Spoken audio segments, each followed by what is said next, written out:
Assalamualaikum warahmatullahi wabarakatuh. We are from Group 5. We'll be presenting about the financial statement analysis on two companies which belong to the same sector, which is transportation and logistics. The objective of this analysis is to analyze the financial statements of the two companies and to compare their performance and operations.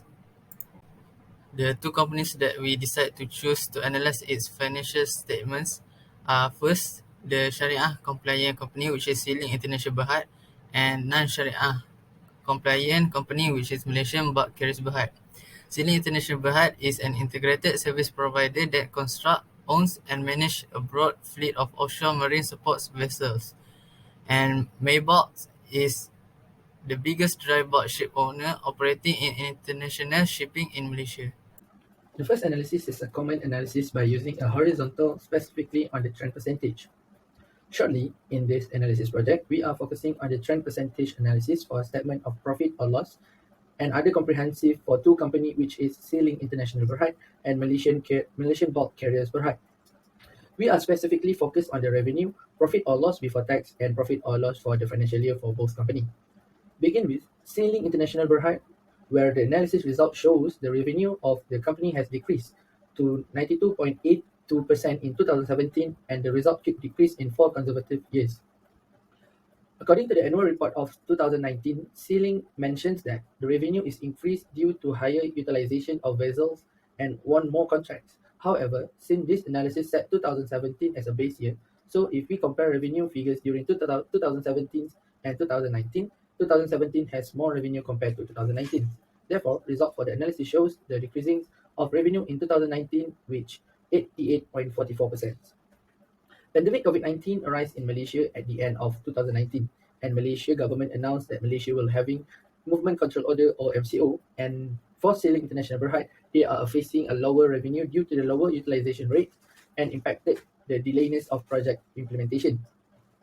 Next, loss of financial year in 2018 has improved compared to 2017, and with RM 29 million, or the result of the analysis is 41.05%, or improved with 58.95%. This situation happens due to sales of newly constructed harbour tuck during the last quarter and in line with the ongoing initiative in rationalizing and optimizing cost and exposure.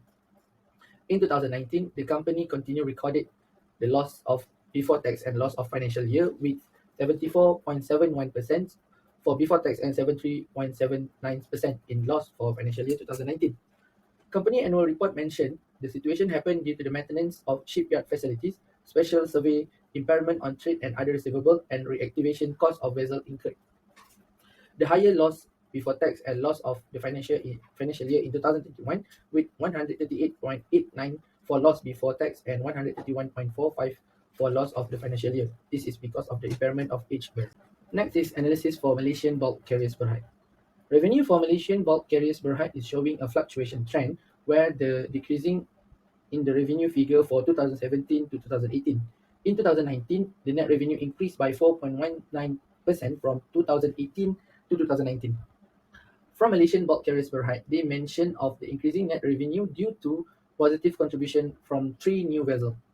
However, in 2020, when around the world facing COVID-19 pandemic, revenue for Malaysian bulk also affected with 38.28% decreasing from 2019.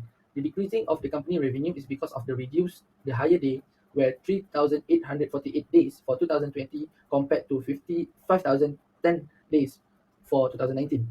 Another reason is lower charter rates in 2020 with 8,566 US dollar per day compared to 9,921 US dollar per day in 2019.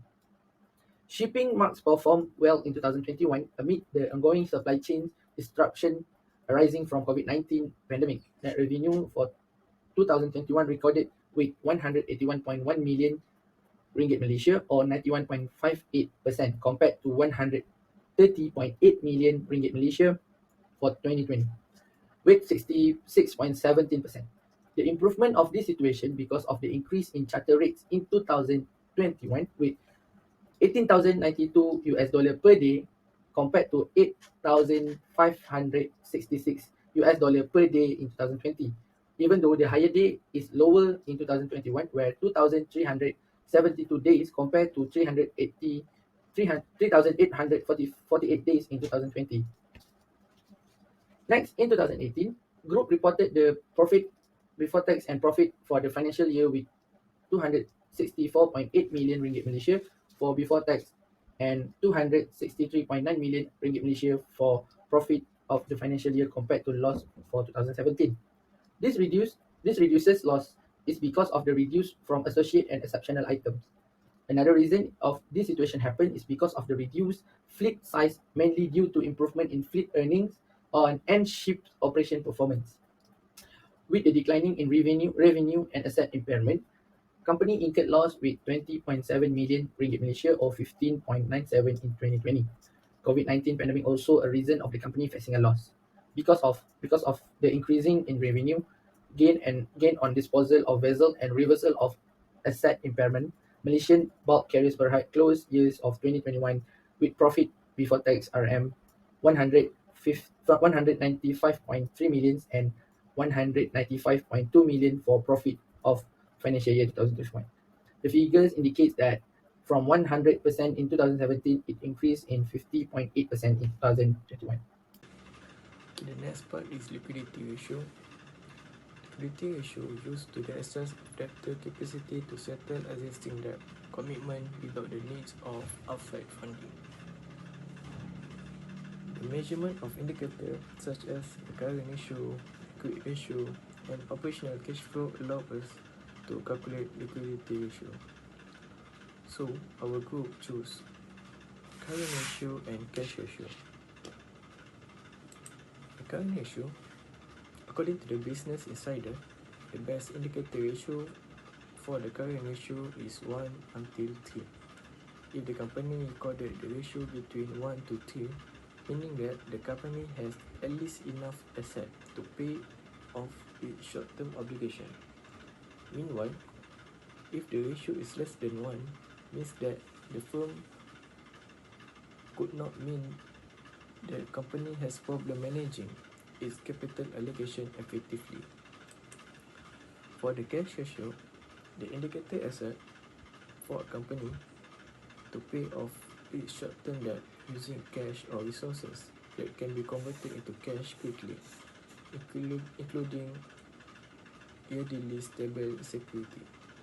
In general, a cash ratio equal or greater than 1 indicates that a company has enough cash or cash equivalent to pay off all the short-term debt. Okay, let's see the current ratio for the ceiling and the Malaysian bulk. For the first one, you can see that in the result, it shows that the current ratio for the ceiling, all the financial year from the 2017 until 2021, for the ceiling is below than 1. This indicates that the company does not have enough liquid asset to cover all the short-term liability. It also means that the business are not managing well in working capital, obtaining financing or utilizing the asset properly. Okay, the current ratio for Malaysian bulk, it shows that all the financial year from 2017 until 2021 is above asset 1 2020. The current ratio is below than 1, which is 0.69 in 2020. It's because of due to the pandemic of COVID-19 in that year. However, in 2021, the current ratio increased dramatically from 0.69 to 3.4.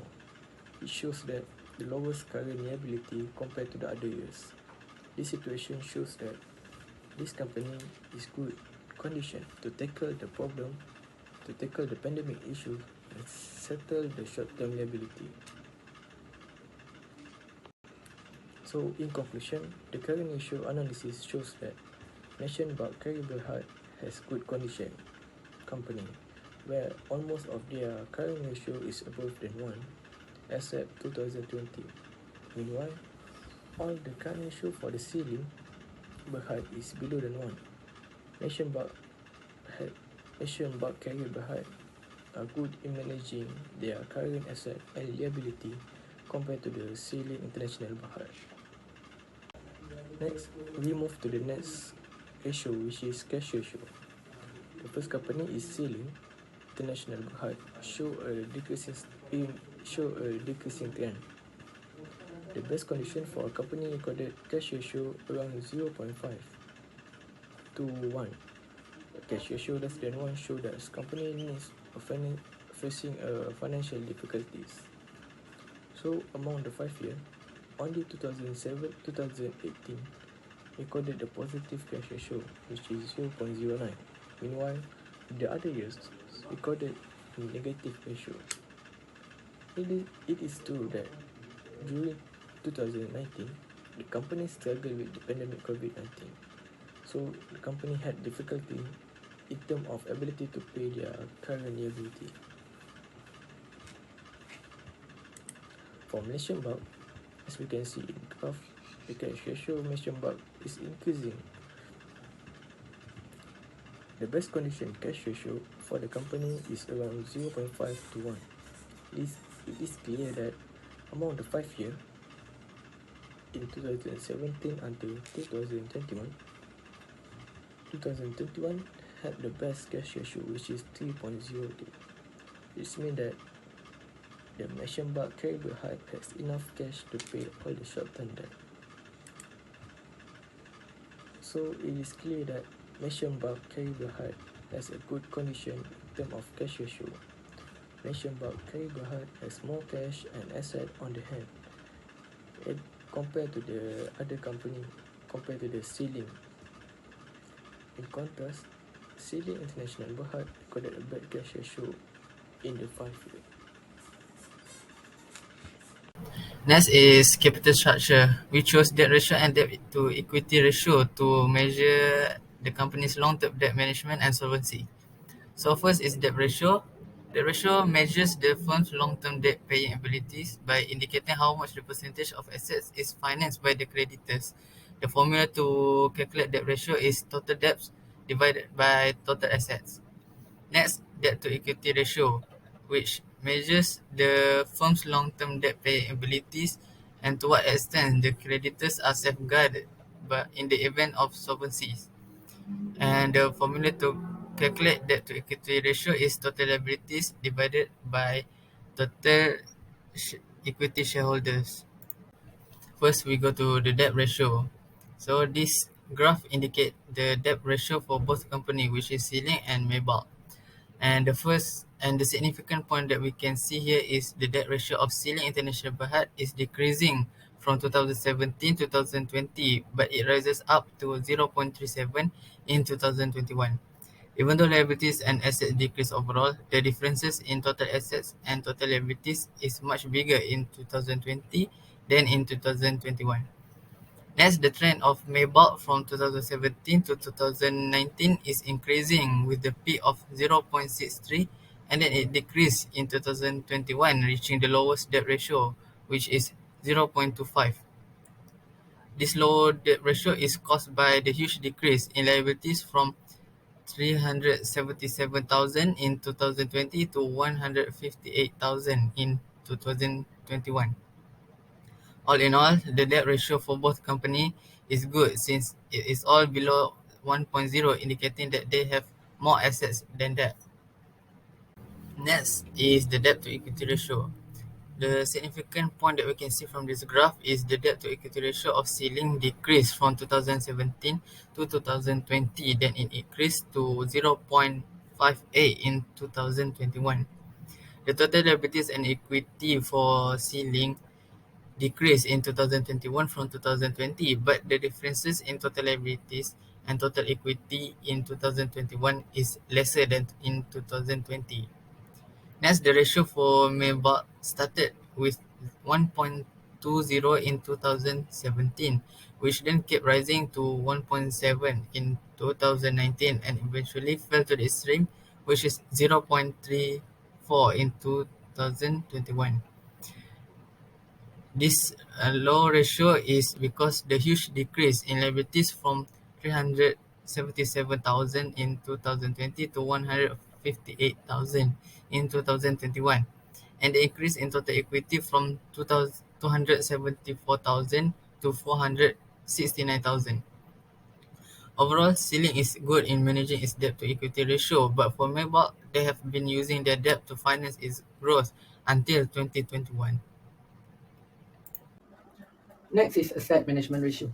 This ratio is to measure on how well a company manage their asset. For this analysis project, we are analyzing current asset turnover ratio and non-current asset turnover ratio. For current asset turnover ratio, it determines how well a company utilizing their current asset to generate revenue, while for non-current asset, it determines how well a company utilizing the non-current asset to generate revenue. First is current asset turnover ratio. For current asset turnover ratio for Ceiling International Berhad is showing an increasing trend starting from 0.71 in 2017 to 1.87 in 2021. Meanwhile, for Malaysian bulk carrier Berhad is showing fluctuation trend where the ratio is decreased in 2018 from 1.31 in 2017 to 0.49 in 2018. The ratio increased for two consecutive years from 0.49 in 2018 to 1.8 and 1.48 for 2019 and 2020 respectively. The ratio ended with the decrease to 0.8 in 2021. From the result, it shows the highest ratio of Ceiling International Berhad is in 2021, while for Malaysian bulk carriers Berhad is in 2020. The result also indicates that Ceiling company managed to improve their ability to generating their revenue using a current asset because the ratio shows an increasing trend.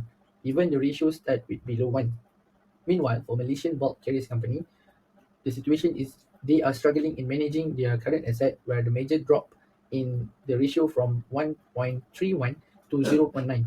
However, company managed to back on track when the ratio increased for two consecutive years and slightly dropped in 2021 due to the pandemic COVID-19. So, as an investor perspective, Sailing International Berhad is doing well in managing the current asset while Malaysian bulk carriers Berhad struggling a bit and back on the track. Both company affected by COVID-19. Therefore, in a given recommendation is both companies can improve on managing their inventories. Next is non-current asset turnover ratio. For non-current asset turnover ratio is showing a decreasing trend for Sailing International Berhad and fluctuation trend for Malaysian bulk carriers Berhad. Sailing International Berhad is facing a problem to managing their non-current asset since the ratio for 5 consecutive years are below 1, with the highest ratio is 0.15 for 2018 and 2019, while the lowest ratio is 2021 with 0.11 ratio. From this figure, it can be concluded that Sailing International figure for non-current asset is bigger than figure of their revenue or sales. Therefore, as an investor perspective, Sailing will not be chosen because it will give an impact to the net capital of the investor. Situation for Malaysian bulk carriers Berhad a bit different, where they are also facing a problem in managing their non-current asset, but the ratio is bigger compared to Sailing company. Ratio start with 0.27 in 2017 and increased to 0.44 in 2018 before drop to 0.34 and 0.33 in 2019 and 2020 respectively. But the ratio increased back to 0.53 in 2021. This situation happened because of the increasing of revenue for Malaysian bulk company, and if we want to compare with Sealing company where the revenue for Sealing is on the decreasing trend. As a recommendation, Sealing can improve in managing their property, plant and equipment in reducing the cost of any related to the items. So as the conclusion for asset management ratio for both companies, for current asset turnover ratio, Sealing showing a positive sign where they could increase the ratio while Malaysian bulk is struggling but in a positive trend. Where, however, in non-current asset turnover ratio, Malaysian bulk is a better than Sealing. Assalamualaikum warahmatullahi wabarakatuh. In this section, we will be mentioning about profitability ratio. What is profitability ratio? Profitability ratio are financial metrics that we use a company's ability to generate profit. These ratio are used to assess the efficiency and effectiveness of the company operation, as well as to compare the performance of a company to its competitors or industry benchmark. Now, there's two profitability margin that will be profitability ratio that we'll be looking at this section of ours. First, operating profit margin, and second is return on asset. Operating profit margin is to measure and assess the efficiency and profitability of a company operation. Return on asset is used to assess the efficiency and profitability of a company using of its asset. Now we move on to operating profit margin, where we can see in the graph and also in the table that Sealing International Berhad had negative operating margin in all 5 years, with the largest negative margin in 2021. Causes of this negative margin can be included as maintenance of shipyard facilities, specialized survey and reactivation costs, impairment of trade and other receivable, and larger unrealized foreign exchange losses. Malaysian bulk carriers had positive operating margin in most years, with the exception of 2020, where it had negative margin of negative 3.27%. Overall trend for the company was positive. COVID-19 epidemic may be the cause or the source of the poor operating profit margin for Malaysian bulk carriers from 2018 to 2020. The high operating profit margin for 2021 for Malaysia bulk carriers could be explained by a gain on the liquidation of subsidiaries, 25% increase in charter rates, lower vessel operating expense, the delivery of two loss-making chartered vessels, undersupply, and higher than anticipated demand amid uptick in economic activity since late that year. Now we move on to return on asset. We can see from the graph on the table, Sealing International Berhad had negative return on asset in all 5 years, with the largest negative return on asset in 2021, negative 18.90%. Causes of this can be also included as increased unrealized foreign exchange losses, impairment of trade, specialized survey and reactivation expenses, and maintenance of shipyard facilities. Malaysia bulk carrier Berhad had negative return on asset in most years, with the exception of 2018 and 2021, where it had a positive return on asset of 25.81% and 31.11%. The overall trend for the company was negative. COVID-19 outbreak may be the source of the low return on asset for Malaysia bulk carrier Berhad. High return on asset can be explained by a gain on liquidation of subsidiaries, lower vessel operational expenses, redelivery of two loss-making chartered vessels, undersupply, higher than expected demand amid an uptick in economic activity since late last year. Market measure ratio demonstrate the connection between the company market value, which is determined by the current stock price, and the specific accounting numbers used to evaluate the risk and the return associated with the company. Earnings per share is a crucial financial measure that shows company profitability. It is determined by dividing the net income of the business by total number of outstanding shares. The higher the earnings per ratio, the better condition of company, because the return of investment that current share price. The Malaysian bulk, the ratio earnings per share increased gradually from 2017 to 2018 from negative to positive. This is because the revenue started in 2017 is increased gradually. However, in 2019, the revenue of the company decreased gradually until 2020. The earnings per share of the company had declined due to the net decrease in net profit of the year. Surprisingly, the numbers showed an upward trend from 2020 to 2021, from negative 2.08 to 19.52. This upward trend was supported due to an increased revenue of the company. According to the financial report, the positive result of 2020 is mainly due to the increase in operating profit, as well as non-recurring item of gain of disposal property, plant, equipment, reversal of vessel impairment, and the gain of recognition of joint venture. Earnings per share for Sealing only recorded a loss in their business operation. The revenue in 2017 was negative trend second until 2019 until 2021. The revenue of getting worse and decreased significantly. So the earnings per share of Sealing company had declined and negative due to decrease in net profit in the 5 years. In conclusion, earning per share of mentioned bulk carrier better than ceiling international Berhad. The higher the earning per share of company, the better its profitability. The higher earning per share also prefer investor will pay more for a company share if they think the company has higher profit. Now we move on to the conclusion where we need to see 5 things that we have got on from this analysis of 2 companies that we have been looking at just now. So these 5 points are the one that we gain from these 2 companies that we analyzed through all the ratios and analysis that we did. First, companies must be have presenting fair and true value of the financial statement. True and value must be concept must be used by the director and auditors to in all corporation in all accounting procedures. This is because any information that is concealed, distorted, or wrong has an effect of the operation and financial stability of the company. Now, second one is low current ratio. Low current ratio means that the company have low liquidity, indicating that it can cover its current liabilities. This can mean that what we can do or what we can suggest to the company is the company can improve asset management and cut costs. The third one is low operating profit margin. This means that companies are not efficiently managing its expenses or not producing enough revenue to cover its costs. What we can see is that it need to look at its expenses and the revenue stream to look at the root cause. What is actually the root cause of this issue?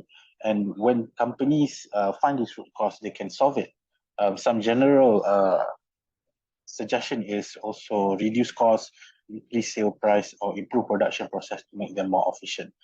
Low debt ratio means that the company have good amount of cash as well as other liquid asset relative to its liabilities. Indicates the company can meet its own obligation without relying on additional debt. Low debt ratio generally viewed as a positive sign to potential investor and creditor. Now, the last one, return on asset, is showing a negative and downward trend. We can see that from the negative trend on return on asset indicates that the company profitability is decreasing over time. Now, this could be depicted from a wide range of factors such as increased cost, decreased sale, or decreased efficiency. But what the company can do is boosting financial leverage, asset turnover, enhancing it, and achieving larger profit margin. The return on asset of the company can be improved and the company can make use of its asset more than it is used now.